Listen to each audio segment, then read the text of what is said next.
Hi అండి, welcome back to my channel రాతి daily vlog. Chicken gravy సింపుల్గా ఎలా చేయాలో చూపిస్తున్నాను.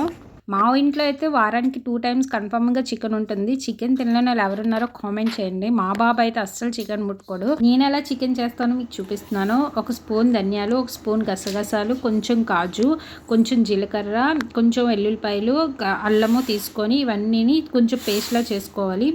ఈ పేస్ట్ అయిన తర్వాత ముందుగా చికెన్ కడుక్కొని శుభ్రం చేసుకొని అందులో ఉప్పు, పసుపు, కారము, కొంచెం పెరుగు వేసుకొని మనం ఇందాక చేసుకున్న మసాలా కూడా ఇందులో మిక్స్ చేసి కలిపేసి పూర్తిగా సైడ్ పెట్టుకోవాలి. ఇప్పుడు ఒక కళాయి తీసుకొని కొంచెం ఎక్కువ ఆయిల్ వేసుకొని అందులో ఉల్లిపాయలు, చిన్నగా తరిగిన ఉల్లిపాయలు, కరివేపాకు వేసుకొని అది కొంచెం ఎర్రగా వచ్చిన తర్వాత ఇందాక మనం మిక్స్ చేసుకున్న చికెన్ని మొత్తం అందులో వేసేయాలి. వేసి కాసేపు హై ఫ్లేమ్లో కాకుండా లో టు మీడియం ఫ్లేమ్లో పెట్టి మూత పెట్టిన 15 నిమిషాల తర్వాత కొంచెం వాటర్ వస్తుంది కదా, దాని తర్వాత ఒక టమాటాని కట్ చేసి మధ్యలో టమాటా వేసి కలపకుండా మూత పెట్టుకోవాలి.